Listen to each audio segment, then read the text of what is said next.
রাত পোহালে ঘোষণা হতে যাচ্ছে বহুল আলোচিত হাসিনা রায়। এ রায়কে ঘিরে সারা দেশে ছড়িয়ে পড়েছে চরম অনিশ্চয়তা। তৈরি হয়েছে আতঙ্ক আর উদ্বেগের পরিবেশ। ঠিক এই পরিস্থিতিতেই তীব্র প্রতিক্রিয়া জানিয়েছেন বিএনপির মহাসচিব মির্জা ফখরুল ইসলাম আলমগীর। ফখরুল অভিযোগ করেন, রায়কে কেন্দ্র করে দেশে আবারও একটি মহল নৈরাজ্য সৃষ্টি করার পায়তারা করছে। আমরা আজকে রুখে দাঁড়াতে না পারলে পরিস্থিতি আরও জটিল হয়ে উঠবে। তিনি বর্তমান রাজনৈতিক পরিস্থিতিকে আখ্যা দেন বিভ্রান্তিকর, অস্বাভাবিক এবং এক ধরনের কনফিউজড রাজনীতি।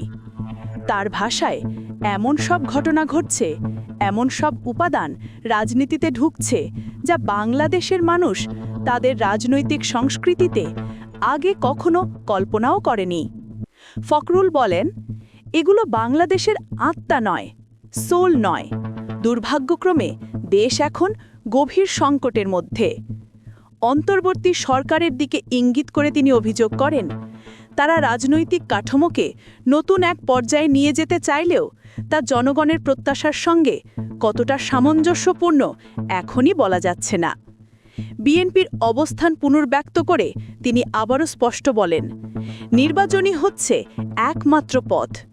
একমাত্র নির্বাচনই পারে দেশকে গণতন্ত্রে ফেরাতে। হতাশার মধ্যে হলেও আগামী ফেব্রুয়ারিতে নির্বাচন হওয়ার একটি সম্ভাবনা দেখা দিয়েছে।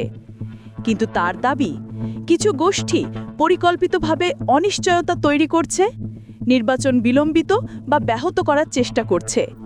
কিন্তু দেশের সাধারণ মানুষ এখন চায় একটি নির্বাচিত সরকার, যার পেছনে থাকবে জনগণের স্পষ্ট ম্যান্ডেট। আগামীকালের বহুল আলোচিত রায় প্রসঙ্গে ফখরুল সতর্ক করে বলেন, গণহত্যা মামলার রায়কে কেন্দ্র করে একটি মহল নৈরাজ্য সৃষ্টি করতে চাইছে। আমাদের রুখে দাঁড়াতে হবে। ছাত্র অভ্যুত্থানের যে সুযোগ সৃষ্টি হয়েছে তা নষ্ট হতে দেওয়া যাবে না। তিনি সব রাজনৈতিক দলকে আহ্বান জানান, এখন সময় ঐক্যের। এসে একসঙ্গে কাজ করি, গণতন্ত্র প্রতিষ্ঠার এই সুযোগকে বাস্তবে রূপ দিই। মাওলানা ভাসানীর আদর্শকে ধারণ করে দেশকে আবারও গণতন্ত্রের পথে নিয়ে যাই। বাংলাদেশের রাজনীতির সবচেয়ে উত্তেজনাপূর্ণ ও অনিশ্চিত রাত, রায় ঘোষণার আগের এই মুহূর্তে পুরো জাতি দৃষ্টি রাখছে আগামী সকালটির দিকে।